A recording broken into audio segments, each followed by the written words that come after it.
Assalamualaikum warahmatullahi wabarakatuh. Waalaikumsalam warahmatullahi wabarakatuh. Bersama Edu Kreasi, Inspirasi Cipta dan Karya, menebar semangat dalam tantangan menghadang pejuang melanglang dalam HUT RI ke-76.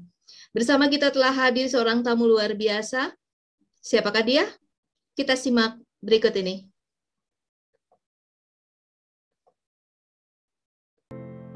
Ibu Alus Musyar Laili dari Guru SMPN 1 Seberida, Provinsi Riau. Guru penggerak. Lahir 16 Juli 1985. Bekerja di instansi SMPN 1 Seberida, Provinsi Riau. Beralamat di Buluh Rampai. Aktif di MGMP Bahasa Inggris, PKK Kabupaten, BKMT, dan Muslimat NU Kabupaten. Riwayat pendidikan beliau dari SD MI Al Ihsan tahun 1991 sampai dengan 1996, SMP MTS Al Ihsan tahun 1996 hingga 1999, di SMA N1 Seberida 1999 sampai dengan 2003, Universitas UIN Suska Riau 2003 sampai dengan 2007. Kegiatan forum profesionalisme guru yang telah diikuti diantaranya soft course China selama 3 minggu dalam mempelajari ilmu dan budaya untuk dikembangkan dan diterapkan untuk pengembangan diri maupun untuk peserta didik. Pengalaman kerja di SMPN 1 Seberida Provinsi Riau dari tahun 2007 sampai dengan sekarang. Prestasi yang telah diraih baik tingkat kabupaten, kota, provinsi, dan nasional. 2015, juara 2 lomba tutor paket C berprestasi tingkat Provinsi Riau. 2016, juara 3 lomba tutor paket B berprestasi tingkat Provinsi Riau. 2017, juara 2 lomba guru SMP berprestasi tingkat Provinsi Riau. 2017, juara 3 lomba diseminasi literasi tingkat nasional. 2018, juara harapan 3 lomba guru SMP berprestasi tingkat nasional.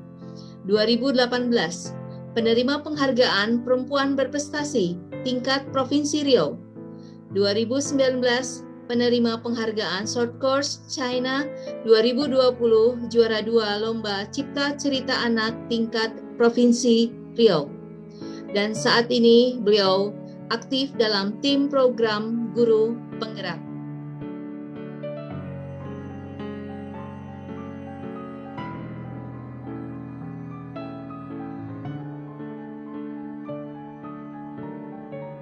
Berikut prestasi yang telah diperoleh, baik tingkat provinsi, nasional,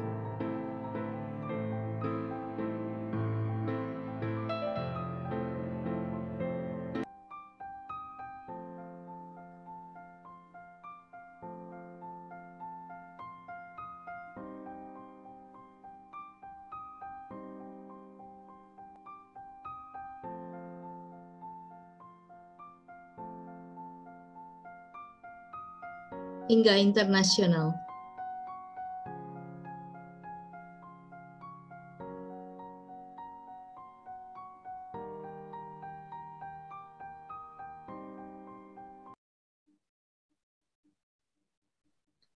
Wow, luar biasa nih kegiatannya.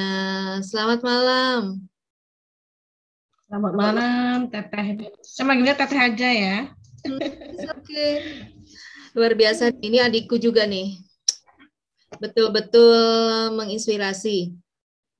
Bisa cerita nih gimana caranya nih bisa jadi guru penggerak dari awal merintis ya. Merintisnya luar biasa dari Provinsi Riau menjadi perwakilan provinsi, kemudian bisa masuk ke tingkat nasional, itu betul-betul luar biasa. Bagaimana nih perjuangannya? Oke, bismillahirrahmanirrahim. Sebenarnya saya itu dulu ketika sebelum masuk ke dunia kerja teh, bapak saya pesan 3 huruf saja sebenarnya. Kalau manggil saya kan Eli ya, Eli. Saya di rumah itu panggilannya Eli. Alus Mustarlairi tapi panggilannya itu Eli. Semuanya manggil saya Eli. Eli, kalau kamu mau bekerja, ingat pesan bapak. Kamu dalam bekerja harus KPK. Begitu. Saya bertanya, apa itu KPK Bapak? Lalu Bapak berkata, KPK itu adalah kerja, prestasi, kesejahteraan. Ketika kamu bekerja dengan baik, maka kamu akan memiliki prestasi. Dan ketika kamu berprestasi, baru kesejahteraan itu akan mengikut dengan sendirinya. Kenapa? Betul. Iya. Kemudian Bapak mengatakan, kenapa kok kesejahteraan itu berada di akhir? Ya kan, kerja dulu gitu kan. Kerja dulu baru prestasi, baru kesejahteraan. Kenapa kok di akhir? Karena kesejahteraan ini, karena kamu dalam bekerja, kamu tidak boleh memikirkan yang namanya materi. Seperti itu, Bapak saya. Dan saat ini kejadian betul ya. Alhamdulillah. Dari perjuangan yang sudah dirintis, kemudian melahirkan prestasi, dan saat ini sebetulnya kegiatannya luar biasa nih. Bagaimana nih mengatur waktunya nih? Alhamdulillah juga saya memiliki suami dan memiliki anak-anak yang sangat mendukung, memahami dan mengerti dengan saya.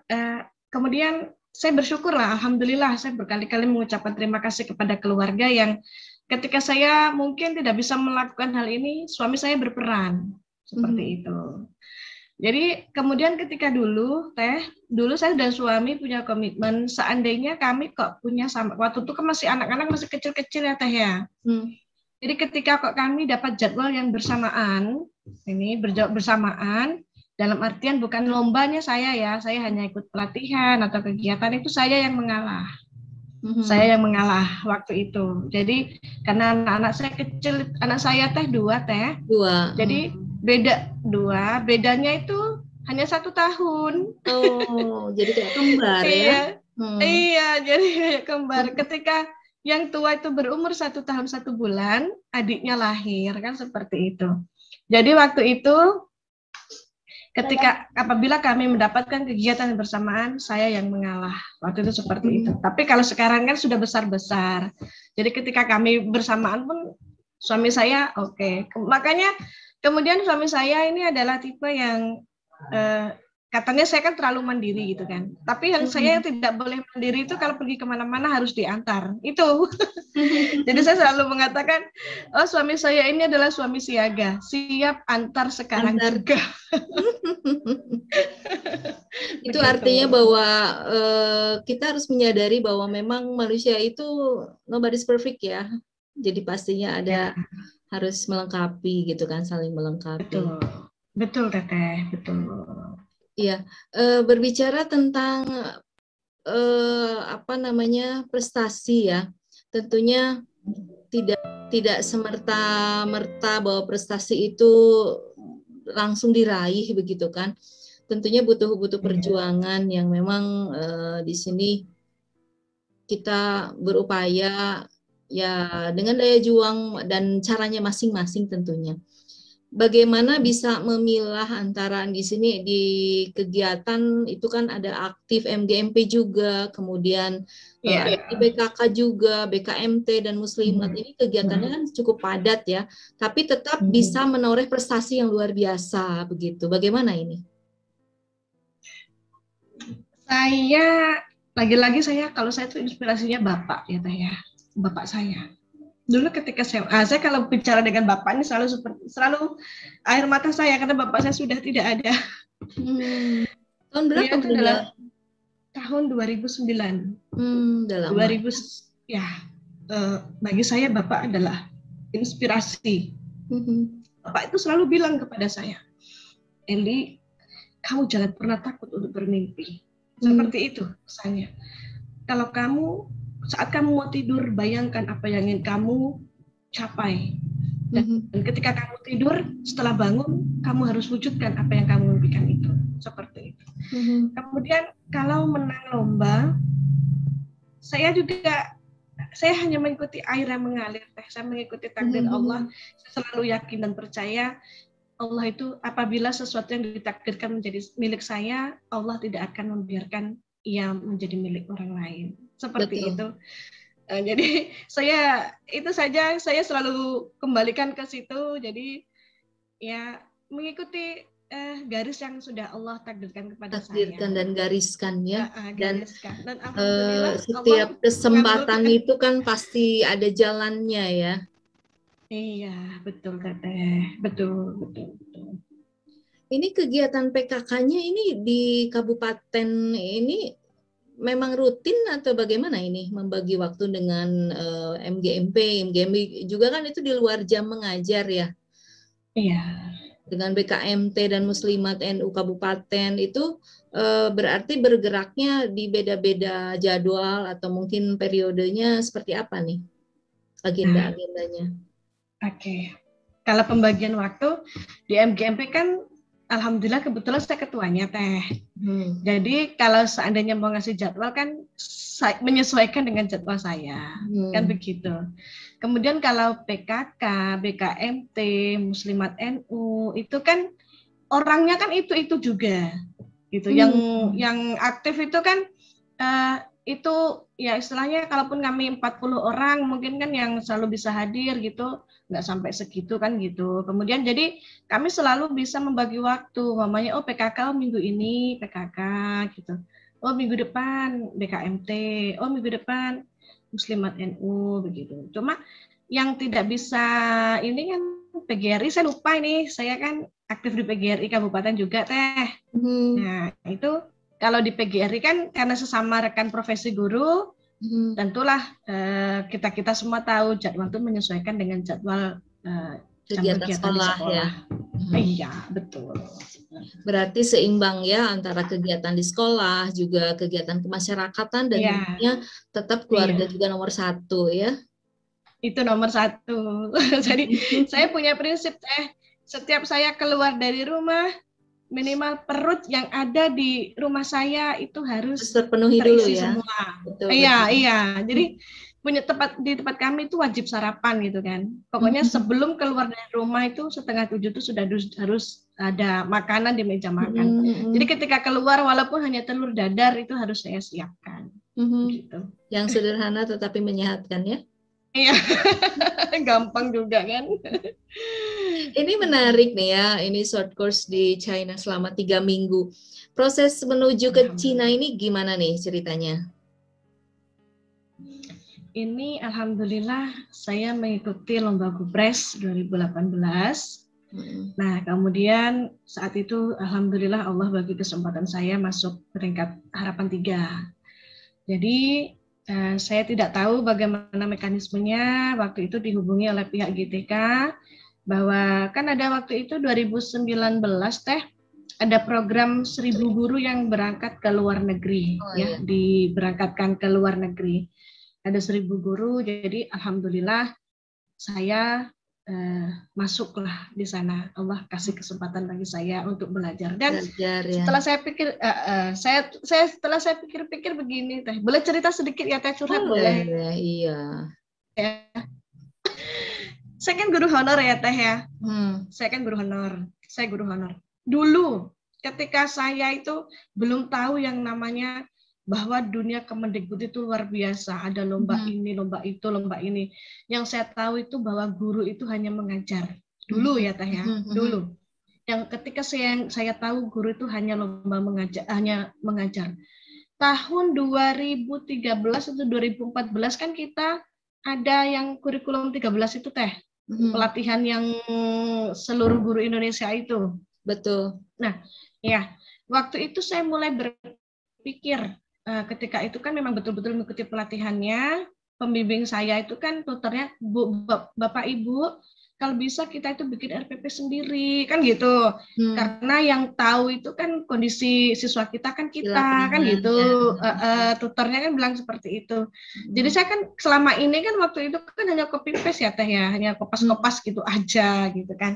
Jadi dari situ saya mulai berpikir Cobalah saya bikin RPP sendiri gitu kan. Saya bikin RPP sendiri, saya bikin RPP sendiri, saya bikin modul sendiri gitu kan. Saya tunjukkan kepada kepala sekolah gitu kan. Yang ada kan saya hanya senang gitu aja ya, saya senang gitu aja. Waktu itu bahkan ada yang bilang gitu kan, ada sih rekan yang itu Alus gitu kan, si Alus good honor juga gitu, tetap mau apapun tetap aja itu kan, saya sedih gitu kan. Jadi juga ada teman-teman yang kenapa kamu harus begini biar aja kan gitu. Jadi ya sudah, saya lanjutkan terus. Ternyata ketika saya mungkin yang saya perbuat dulu 2014, 15, 16 yang saya itu tidak tahu apa-apa, itu Allah kasih kesempatan di 2018. Saya lulus menang jadi guru prestasi, dan Allah lagi mengganjar lagi di 2019. Saya diberi kesempatan untuk belajar ke luar negeri. Seperti itu sebenarnya. Dapat ilmu apa nih dari sana? Banyak. Yang bisa di-sharing nih ke sahabat-sahabat di sini. Kalau ilmu yang memang betul-betul yang terkesan ya Teh ya. Yang terkesan itu budaya antrinya itu luar biasa Teh. Di sana. Ketika kami itu harus menunggu bus gitu ya. Apa gitu kan. Kami itu memang harus antri.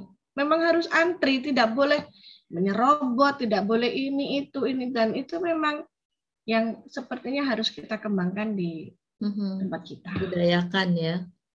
Iya. Mendapat cultural shock tidak pada saat di awal-awal memasuki negara ini? Ya.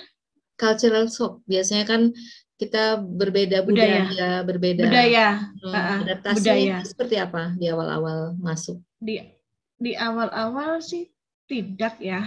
Kalau secara tunggu saya ingat dulu. Kalau secara ini sih tidak, secara jam tidak, tapi kayaknya secara fleksibel saja. Ketika ada ketika ada jam tertentu gitu, belajarnya tentang ini gitu. Bahkan kemudian kami mengunjungi ya Teh ya. Kami kan kunjungannya museum, kemudian ke sekolah, museum, makam. Nah, ini 3 tempat ini. Nah, ini satu lagi yang betul China itu ternyata mereka sangat menghargai pendahulunya, leluhur gitu, pahlawannya. Para leluhur itu memang betul-betul dihargai. Sehingga banyak sekali tempat-tempat museum-museum gitu kan, kemudian bahkan makamnya itu seperti taman Teh. Jadi memang makam pahlawan, tapi dibuat seperti taman. Sepertinya mereka ingin supaya orang mau ke situ. Dengan ke situ kan mereka tahu sejarah. Mereka akan tahu, dihias taman, ada danau, ada bagaimana menarik orang untuk datang. Dan ketika datang ada guide-nya kan, ada yang ini gitu, ngasih tahu ini. Jadi mungkin akhirnya berpikiran makam pahlawan itu dibuat cantik supaya ada yang datang ke situ. Dengan datang ke situ akan diberitahu, ini loh makam ini loh. Pejuang-pejuang pendahulu ya. Iya. Sehingga menghormati ya para pendahulu. Iya. Karena ketika kami pergi ke situ, kami selalu menemukan ada anak-anak sekolah, rombongan anak-anak sekolah gitu. Pasti ada gitu. Kalau kami datangnya pagi ya Teh ya. Kalau kami datangnya pagi itu pasti ada rombongan anak sekolah. Kalau sudah sore mungkin kan mereka sudah nggak di situ lagi. Gitu. Dari sisi pendidikan nih, terutama karena kunjungan kan ke sekolah juga ya. Berarti ada hal-hal menarik yang mungkin bisa diadaptasi, diadopsi di kita, di pendidikan kita itu apa saja nih? Nah, apa yang diajarkan oleh orang sana ternyata kita mengalaminya di masa pandemi seperti ini. Teknologinya udah luar biasa ketika kami luar biasa, sangat pesat. Jadi mereka tuh sebenarnya yang kita alami masa PJJ ini kan kita guru di rumah, siswa di rumah kan seperti itu kan. Sebenarnya mereka sudah melakukan itu Teteh. Mereka melakukan itu ketika siswa itu kalau masuk itu bukunya ini apa namanya, gamebot gitu, game-game gitu kan. Nah, jadi ketika apa namanya bertanya itu lewat sini, jawabnya lewat HP, nanti tertayang di apa namanya, layar besar. di layar besar, fokus di papan tulis. Kalau kita kan papan tulis, mereka layar gitu. Nah, kalau kita kan sekarang kan guru di rumah, murid di rumah, kan seperti itu. Sebenarnya sama seperti mereka. Jadi ketika kami pergi ke sekolah itu kan pernah bermimpi kapan ya bisa ngajarin anak seperti ini pakai Sekarang teknologi. kita ya. Ternyata Allah mengabulkan. Dan yang lebih dahsyat lagi. Tapi kita berharap semoga pandemi segera berlalu. Betul. Memang dengan pandemi ini diajak berlari ya sebetulnya ya guru-guru. Iya, dipaksa. Kecepatan kan IT, betul, ya, kemampuan IT, digital literasinya. Jadi betul-betul diajak, hayu berlari kencang gitu kan, tetap harus ada solusi ya dengan walaupun masa pandemi ini. Berkaitan dengan pandemi nih di Provinsi Riau atau di sekolah sendiri nih atau di guru-guru, karena kan saat ini sudah mulai melakukan pendampingan ke guru-guru di sekolah-sekolah penggerak ya.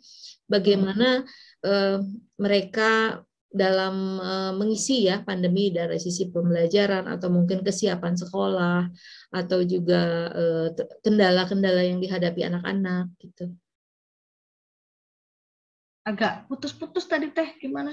Oh, ya, berkaitan dengan pandemi, karena kan saat ini sudah istilahnya udah masuk ke tahun udah lumayan ya, mau masuk hampir 2 tahun ya. 1,5 tahun berjalan. Nah, kan saat ini juga sudah mulai bergerak ya di sekolah-sekolah penggerak. Nah, mungkin ada kendala. Belum bertugas. Belum. Inhu belum. Inhu nanti angkatan kelima Teh. Oh, angkatan saya kelima. Kan di timnya. Iya. Ya. Jadi masih proses. Saya kan di tim. Iya, betul. Oke, berarti kendala yang ada di sekolah sendiri mungkin ya, bagaimana dalam mengatasi pandemi ini, terutama dari sisi pembelajarannya, kesiapan guru, SDM guru, dan juga sarana prasarana sekolah serta anak-anak ini dan orang tua. Oke, baik, terima kasih. Alhamdulillah kami memiliki kepala sekolah yang up to date ya Teh ya. Yang istilahnya tidak mau guru, nah, gitu. Jadi beliau punya pemikiran yang sepertinya memang tidak terpikirkan oleh guru, itu terpikirkan oleh kepala sekolah. Jadi ketika tiba masa PJJ, bahwa PJJ itu akan segera dilaksanakan, kami itu langsung dilatih. Nah, kami dilatih. Waktu itu kan kebetulan saya Google Master Trainer lulus, yang lulus Google Master Trainer. Level berapa nih? Mengisi. Baru level 1 waktu itu. Itu. Kemudian jadi tolong Bu Alus, bagaimana kita supaya anak-anak itu bisa belajar. Waktu itu ya, waktu itu kan masih level 1 kan. Waktu itu waktu Desember itu. Nah, setelah itu akhirnya kan menyampaikan ini gitu. Sebelumnya kan ada Microsoft. Hanya kalau Microsoft kan domainnya kan bayar. Saya sebenarnya saya menyampaikan juga, cuma karena ini sepertinya belum lah kan, seperti itu. Akhirnya pembelajaran hanya melalui WA waktu itu. Kalaupun ada yang Google Classroom itu hanya baru beberapa guru kan begitu. Tapi ketika sudah ini memang betul-betul, apalagi ada akun belajar ID ya Teh ya, membantu sekali ya. Banget, Mbak. Itu kan berbarengan itu dengan saya di GMT sama itu keluar itu kan berbarengan. Nah itu alhamdulillah sampai sekarang lancar, alhamdulillah. Anak-anak ini memiliki handphonenya berapa persen? Hampir semua. Hampir, ya mungkin kalau satu kelas itu hanya 2, itu pun jarang yang nggak punya. Jarang gitu loh, jarang yang mungkin hanya dari 750 siswa itu seingat saya waktu ujian kemarin itu tidak sampai 20 yang luring. Berarti mereka yang tidak memiliki ke sekolah gitu untuk yang tidak memiliki ke sekolah.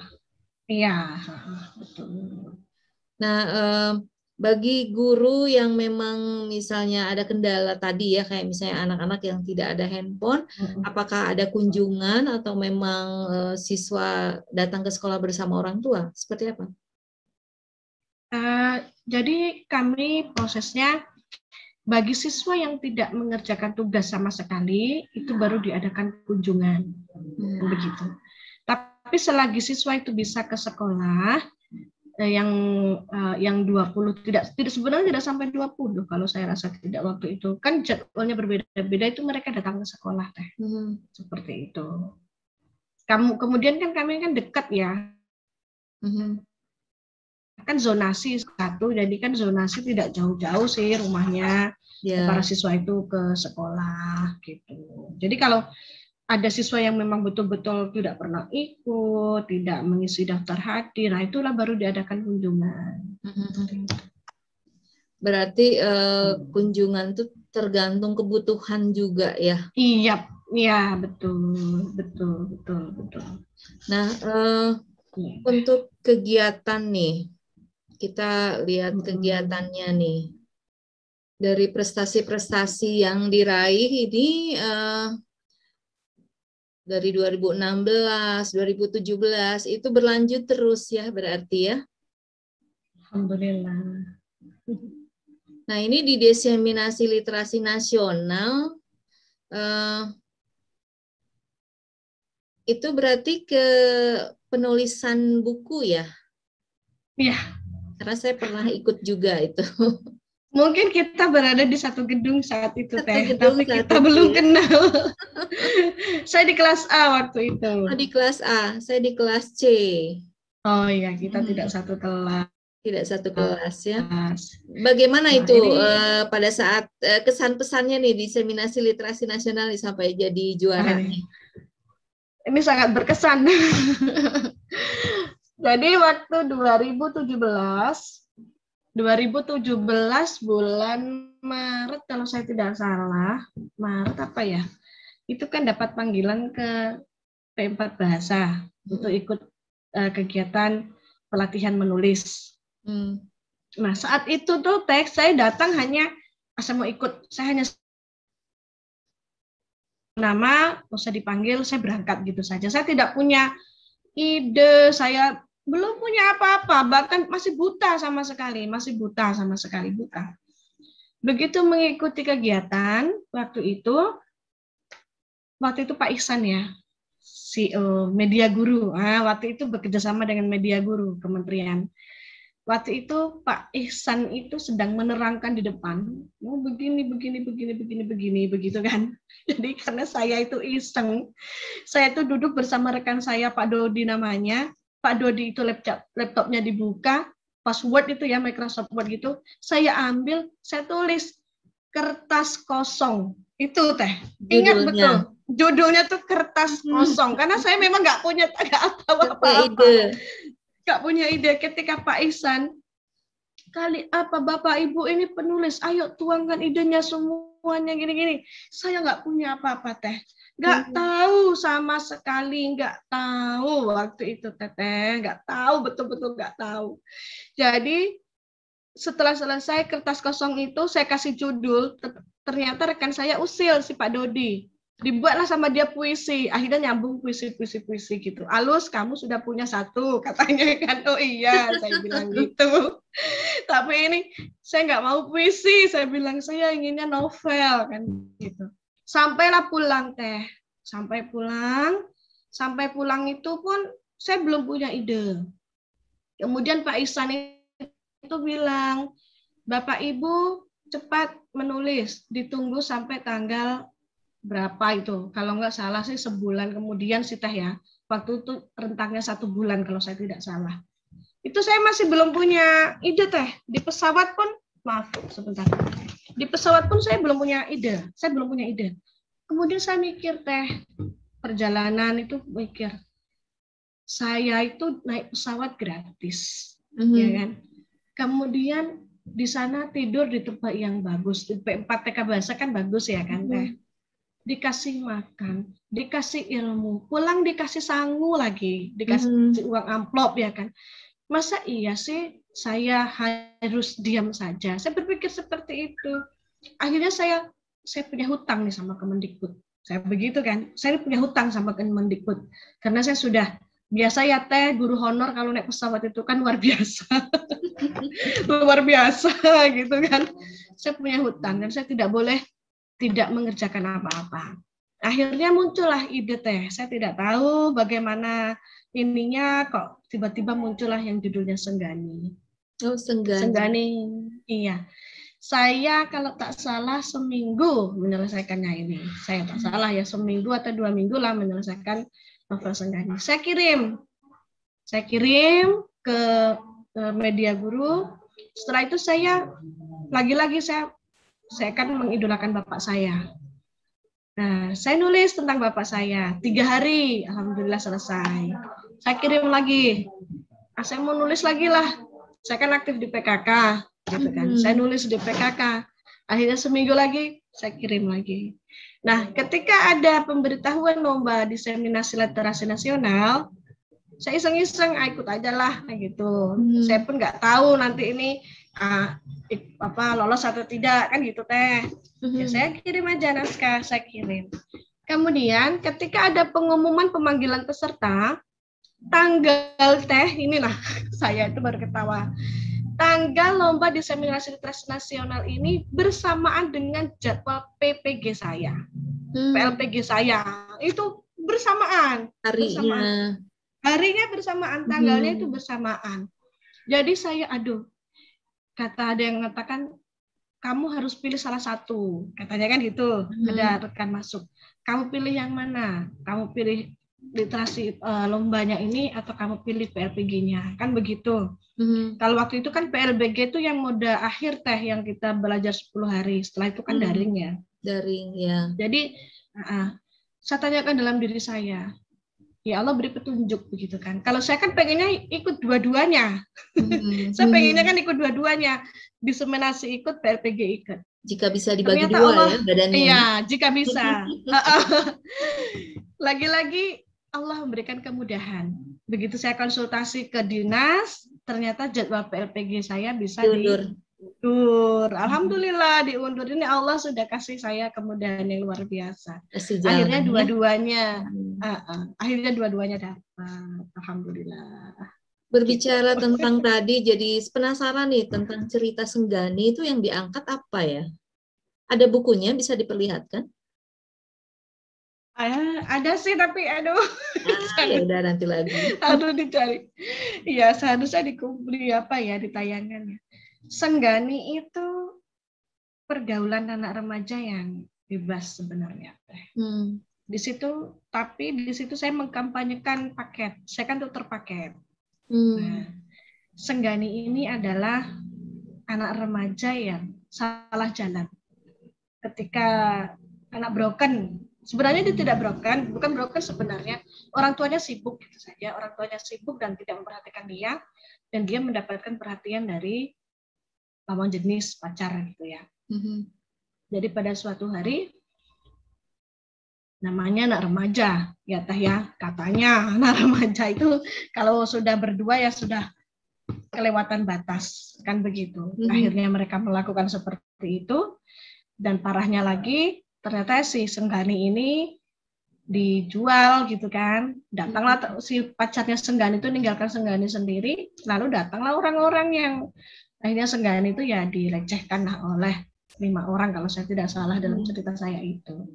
Nah, kemudian kan si Senggani ini kan putus sekolah. Karena kan putus sekolah, dia tidak mau melanjutkan lagi sekolah. Nah, di sini perannya guru BP. Nah, guru BP itu kan guru BP dan wali kelas itu saya berperan di sini.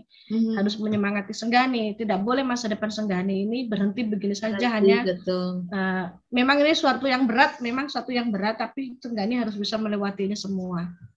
Senggani itu malu mau kembali ke sekolah katanya kan. Kemudian apalagi awalnya kan Senggani itu kan suka sama kekasihnya, bukan langsung dilecehkan kan gitu. Jadi kan secara tidak langsung Senggani ini kan mencoreng nama baik sekolah, kemudian melanggar peraturan sekolah, kan gitu. Juga ya. Akhirnya karena wali kelasnya ini dekat, wali kelasnya dekat sama Senggani, akhirnya wali kelas saya ini, nah di sini saya kampanye tutor itu. Nah inilah wadah paket itu. Paket itu ini salah satunya, bahwa sebagai wadah untuk orang-orang yang atau siswa-siswa yang tidak bisa melanjutkan sekolah formal. Seperti Senggani ini kan tidak bisa lagi melanjutkan SMP-nya di sekolah formal. Jadi dia ditarik untuk ke paket B begitu. Kemudian paket B, kemudian Senggani melanjutkan ke paket C, kemudian Senggani bisa kuliah, sehingga Senggani pun saya lupa ini akhirnya Senggani bekerja di mana gitu, tapi di situ dia dia di perlindungan anak kalau tidak salah. Jadi dia di situ membantu anak-anak yang mungkin senasib sama dia dulu, putus sekolah, dia melayani anak-anak itu. Kenapa makanya saya kasih nama Senggani daun-daun bersemi. Senggani itu kan daun, Teteh tahu ya kembang Senggani, bunga Senggani? Nah, saya nggak tahu nih, ini makanya gitu. Apa ya? Senggani gitu. Itu bunga, Teh. Itu bunga. Kalau kita itu mau merebus daun pepaya itu kan pahit ya.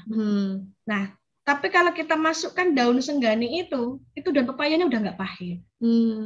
Nah, sama seperti Senggani ini, ketika dia berkumpul dengan anak-anak yang broken, yang tidak melanjutkan sekolah karena kecelakaan atau karena apa. Nah, Senggani hadir di situ. Obat ya. Iya, Senggani hadir di situ, Senggani memberikan pengalaman dan membangkitkan semangat anak-anak ini kembali. Gitu, makanya daun-daun bersemi kembali. Begitu. Menarik sekali. Ini diambil dari kisah nyata atau bagaimana? Fiksi. Luar Campuran biasa. sih. Cuma hanya dengan gaya anak sekarang gitu kan, Teh. Gaya anak sekarang, kemudian fiksi sih semuanya 100%. Feedback dari guru ataupun dari siswa setelah membaca novel ini seperti apa? Alhamdulillah. Untuk anak-anak, kalau untuk menurut saya lah ya, apa yang kamu dapatkan pesan ini? Ketika saya bertanya seperti itu kan, pesan moral apa yang kalian dapatkan dari cerita Senggani? Mereka menyatakan, kami tidak ingin menjadi Senggani, Bu. Seperti itu. Kenapa? Saya bilang gitu kan. Saya pancing sedikit ya, Teh ya. Toh akhirnya Senggani kan sukses, saya bilang gitu. Saya ingin suksesnya Senggani, Bu. Tapi dalam perjalanan hidup Senggani itu ada fase yang ingin saya buang, katanya. Berarti si yang anak mana? bisa memilah ya. Alhamdulillah. Iya. Alhamdulillah. Iya. Jadi ada sisi yang memang setiap orang mungkin tidak mau ya mendapatkan peristiwa seperti itu ya. Iya, naudzubillah ya min dzalik, enggak usah jauh-jauh. Ya. Menarik sekali. Sekarang ini udah berapa karya nih bukunya? 11 kalau tidak salah. 11 yang solo. Nice. Judul-judulnya diambil dari solo. semua novel atau? Novel, ada antologi puisi, ada antologi cerpen, ada kumpulan cerpen, ada kumpulan puisi. Buku-bukunya tidak dihadirkan di sini ya?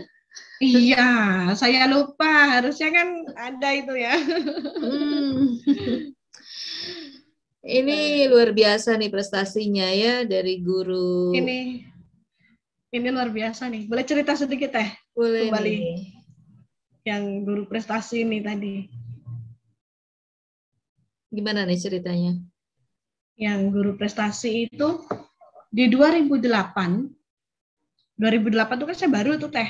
Saya baru mengajar 1 tahun kan. Iya. Kan ada lomba guru prestasi waktu itu. Waktu itu di tingkat kecamatan terlebih dahulu.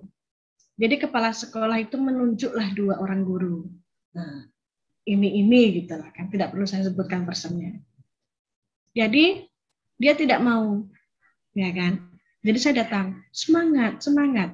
Itu kan waktu itu kalau saya tidak salah, untuk mengikuti lomba guru berprestasi itu syaratnya yang pertama adalah guru mengajar selama 8 tahun. Waktu itu kalau saya tidak salah itu.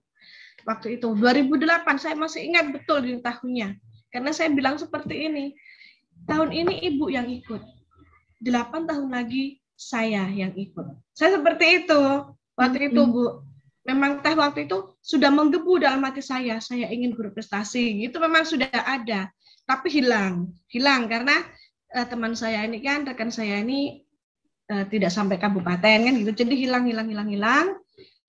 2016 kalau tidak salah itu ada lagi rekan kami yang berangkat. Nah itu semangat saya muncul lagi Bu Teh, semangat saya muncul lagi Teh. 2015 atau 16 lah kalau saya, 2012 malahan, 2012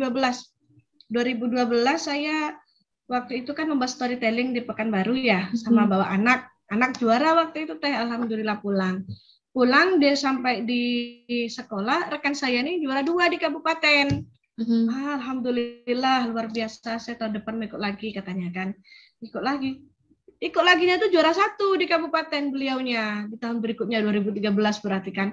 Nah itu saya semakin semangat, saya bertanya sama beliau, apa Bu, untuk menjadi guru prestasi itu apa gitu. Saya waktu itu kan belum paham internet ya Teh, belum bisa browsing, belum inilah, zaman itu kan masih jadul ya. jadi apa yang dapat dari dinas ya itu kan gitu. Nah itu sebabnya 2015 saya belum pantas untuk ikut, saya merasa belum pantas untuk jadi guru prestasi, saya ikut tutor paket C prestasi.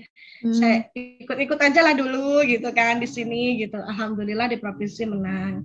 2016 ikut juga, saya ikutlah paket B-nya gitu kan. Alhamdulillah menang. Menang juga. Di 2007 menang alhamdulillah di provinsi. Di 2017 saya ikut paket lagi Teh, paket B. Harapan saya ingin juara 1 di provinsi waktu itu kan. Ternyata di kabupaten saya hanya juara 2 waktu itu.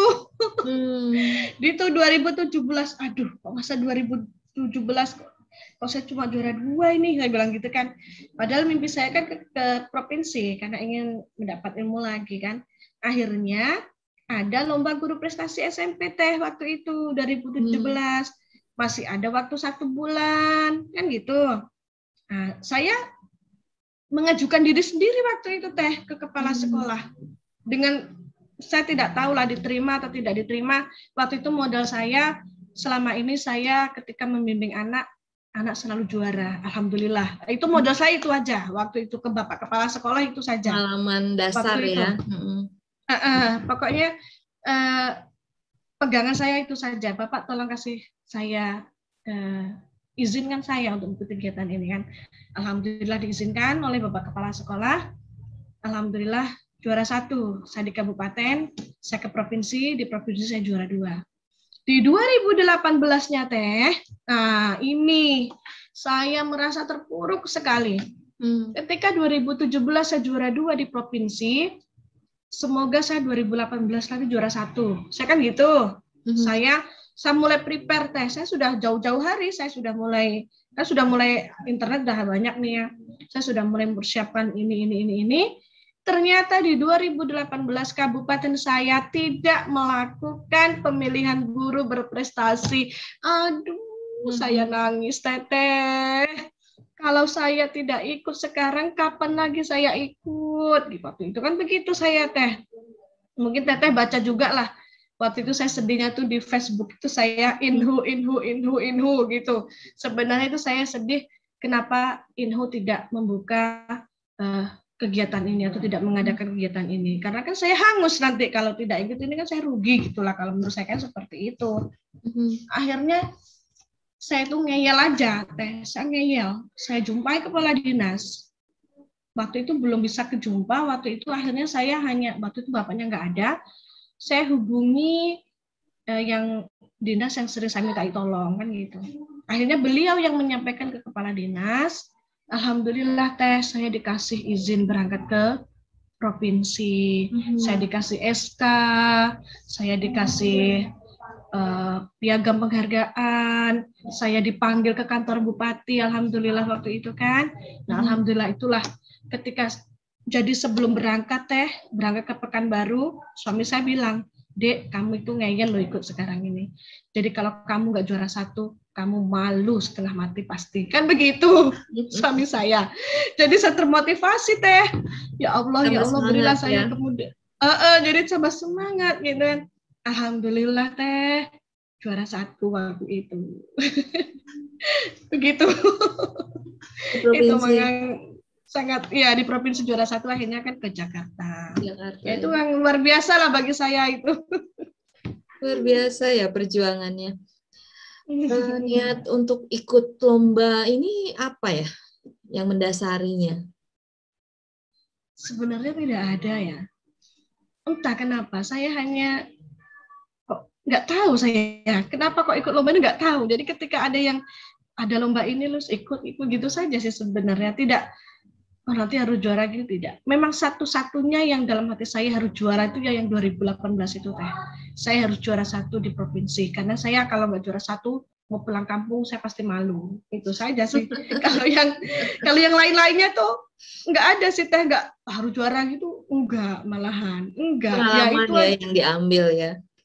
Itu aja.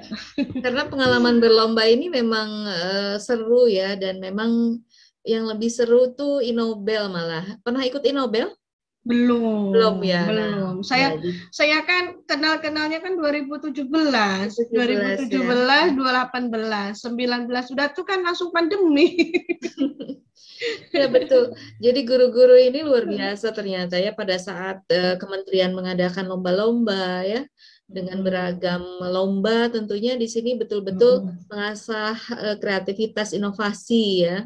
Betul, Teteh. Dan satu tadi Teh ya, yang sangat saya syukuri, kementerian tidak membedakan ASN dan honor. Itu Betul.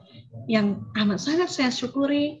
Pemerintah tidak, nyatanya saya hanya guru honor, tapi kementerian membolehkan saya mengikuti lomba guru prestasi. Itu saja. Diberi Ketika kesempatan ya. saya kementerian memberikan kesempatan. Ketika di sana 34 provinsi, hanya saya yang guru honor waktu itu teh, Oh, karena sendirian. semuanya PNS. ASN semuanya, PNS alhamdulillah gitu kan saya. Tapi kementerian tidak menghalangi langkah saya. Ini yang saya alhamdulillah wajib harus saya syukuri, bahwa meskipun saya honor tapi kementerian tetap memberikan tempat bagi kami untuk berkarya. Begitu. Luar biasa. Dari beragam prestasi nih ya. Ini prestasi berprestasi yang tadi yang udah cerita. Mungkin bisa diberikan apa namanya, semacam penguatan gitu, bahwa seorang guru yang tadinya guru biasa kemudian menuju ke guru yang luar biasa itu kan memang tidak semerta-merta langsung gitu kan, dia butuh proses, butuh daya juang gitu ya. Iya. Nah, mungkin dari pengalaman pribadi yang bisa dijadikan semacam mungkin buat rekan-rekan nih, apalagi guru-guru yang belum berkesempatan mengikuti lomba-lomba seperti ini, bisa diberikan tips and triknya? Oke. Kalau saya dulu, karena saya memulai prestasikan anak terlebih dahulu.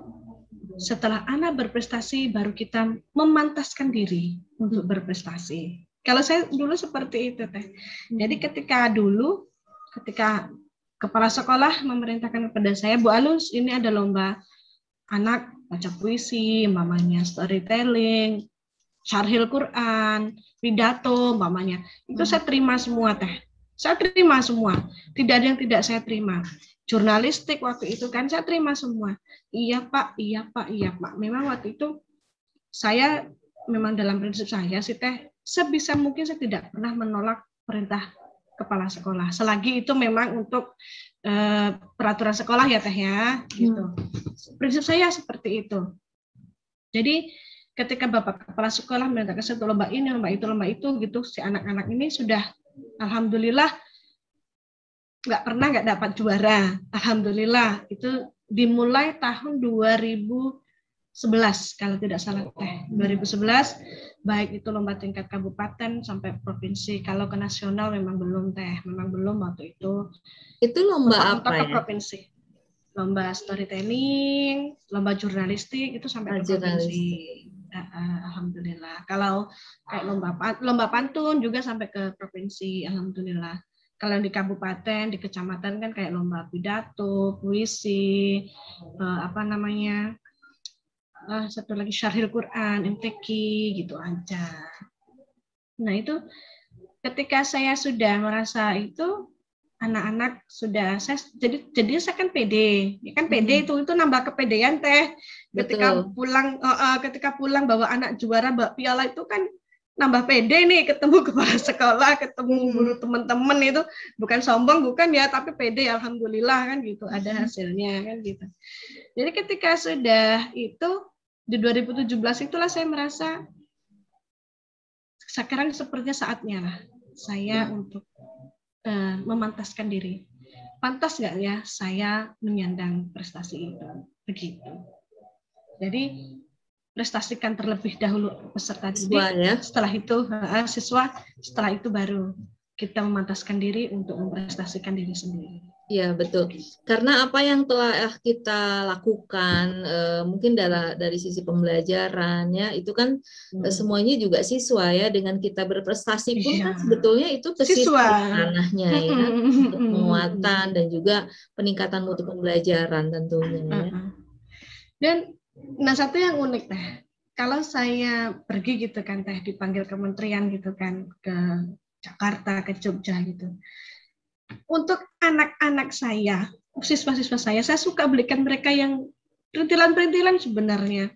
Pena yang 1000-an, tapi kan yang unik gitu ya kan, kalau di Jakarta kan banyak ya yang unik, kalau enggak ya gantungan kunci, kalau enggak ya tempelan kulkas itu gitu. Jadi ketika mereka abu gitu kan, itu ada rasa di sini tuh rasa bahagia saya ketika siswa itu menerima, padahal kan harganya cuma 1000, 2000 gitu ya, tapi mereka bahagia gitu, mereka bahagia. Bu Alo saya gitu kan, karena saya berprinsip saya tidak akan seperti ini tanpa doa mereka. Betul. Begitu. Pun ketika saya mau berangkat lomba teh, itu saya selalu minta doa kepada anak-anak itu. Anak-anak, ibu besok mau ini, mohon doanya. Itu saya selalu teh, saya selalu dari kelas ini yang saya masukin lah, yang terutama. Kalau yang saya tidak masuk kelas itu ya enggak.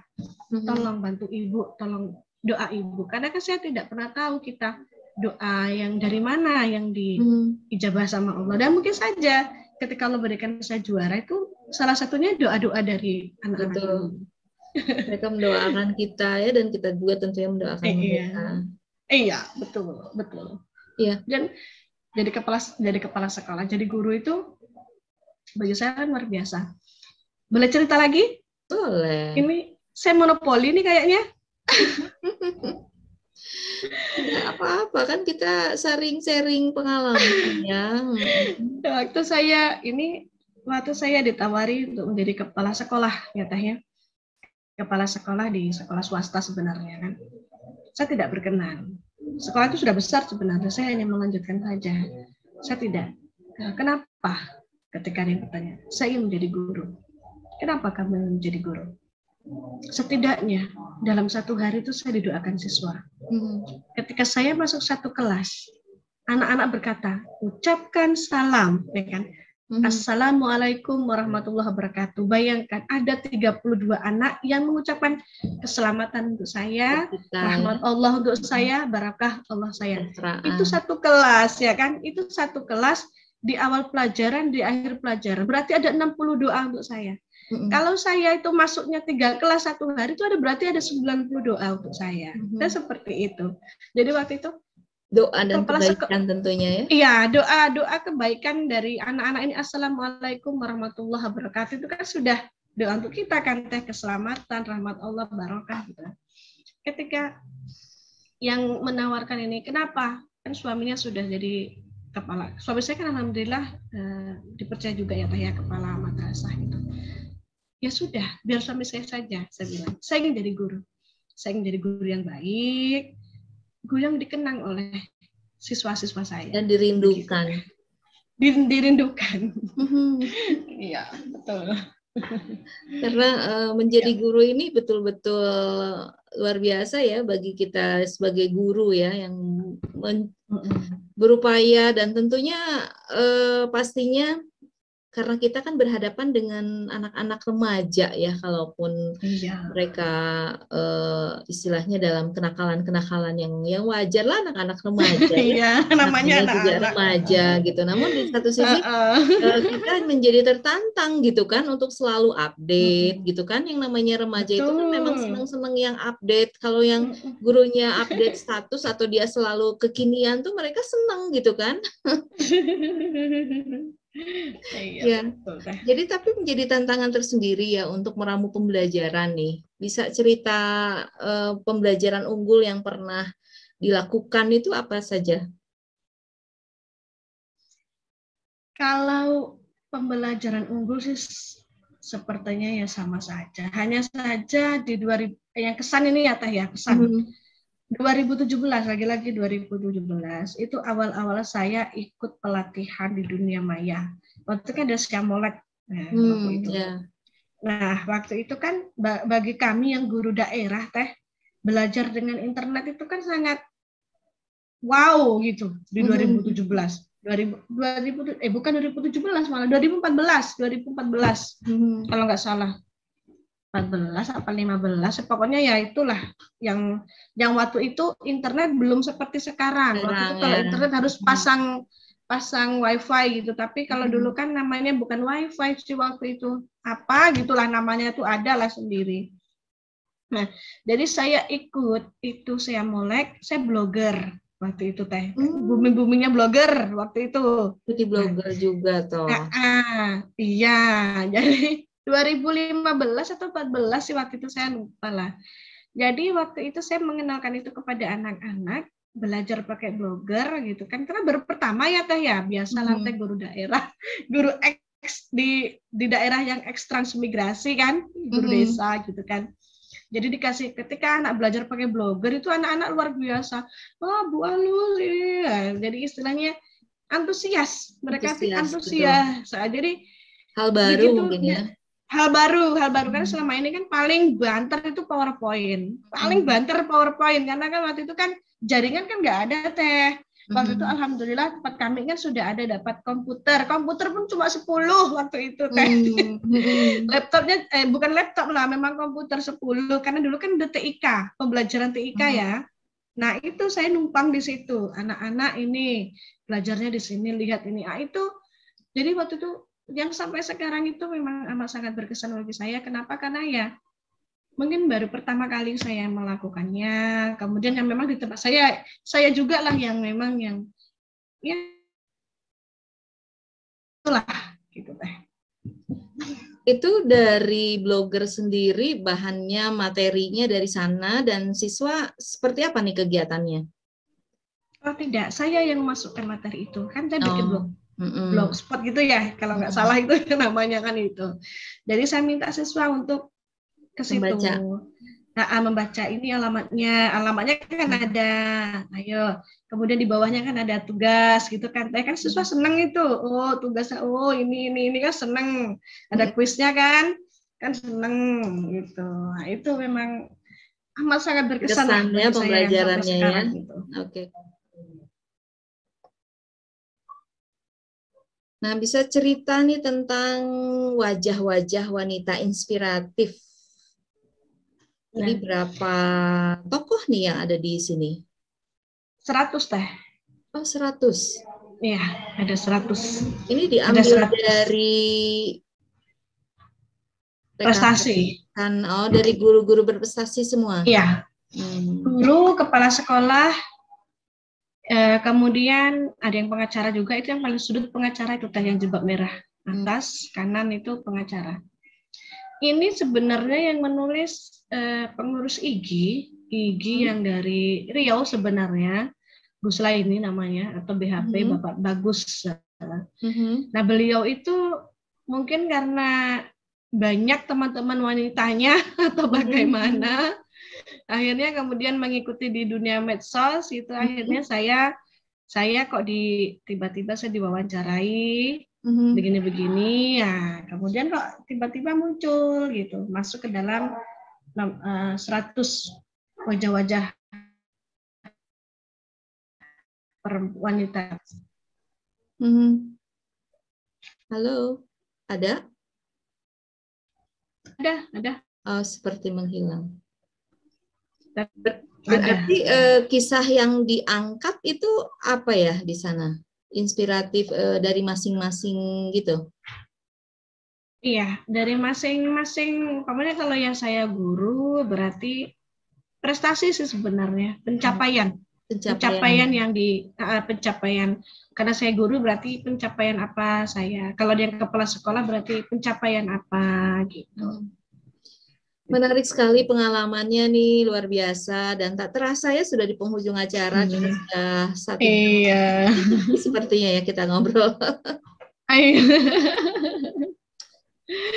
Sebelum ditutup nih, bisa memberikan kesan pesan ataupun hal-hal yang bisa menginspirasi rekan-rekan di sini.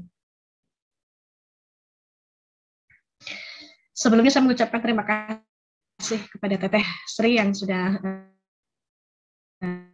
mengundang luar biasa ini seperti ini. Saya adalah kehormatan bagi saya. Terima kasih kepada Ibu.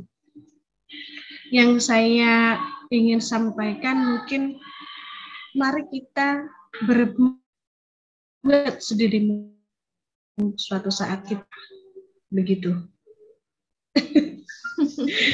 Kita tidak pernah tahu suatu saat akan menjadi seperti ya. Saya mungkin sekarang panen apa yang saya kerjakan dulu ketika walaupun saya hanya guru honor ini tapi saya bekerja, saya berbuat ternyata sekarang gitu bergerak dan menggerakkan dan menggerakkan ya sesuai moto hidup,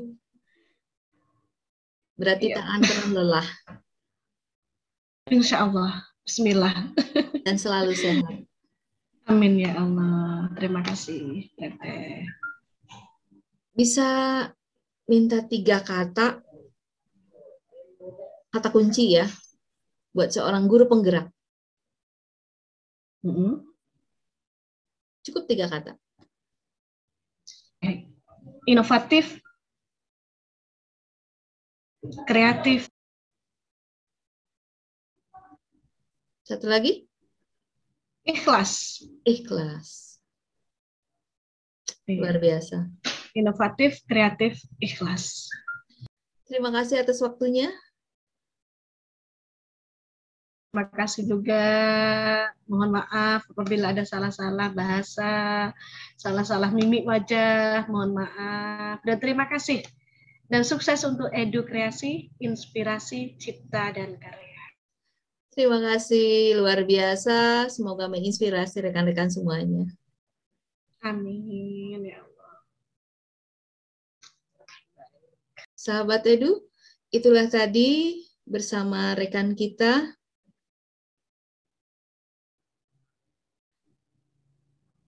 yang telah memberikan informasi dan pengalaman-pengalaman yang luar biasa. Mudah-mudahan bisa menginspirasi kita semua. Tantangan menghadang, pejuang melanglang. Tetap semangat dan tetap memberi semangat. Salam. Salam.